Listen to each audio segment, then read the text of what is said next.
To najhoršie, čo sa môže rodičom stať, je, keď im namiesto ich dieťaťa, ktoré sa má vrátiť zo školy domov, zaklope polícia, aby im oznámila smutnú správu. Aj keď máme stále modernejšie a bezpečnejšie autá, počet smrteľných nehôd bohužiaľ stále stúpa. A najzraniteľnejší účastníci cestnej premávky sú práve tí najmenší – deti.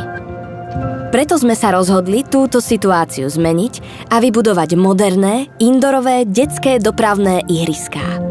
Najmenší účastníci cestnej premávky, škôlkári a školáci sa tu zážitkovou formou budú učiť, ako sa správať na cestách v úlohe chodca, kolobežkára a cyklistu. Sme Detská dopravná akadémia, iniciatíva občianskeho združenia UAMK. Učíme deti, ako sa bezpečne pohybovať po cestách. Pomôžte nám, podporte náš projekt Cez Donio a vybudujeme spolu moderné indorové dopravné ihriská po celom Slovensku.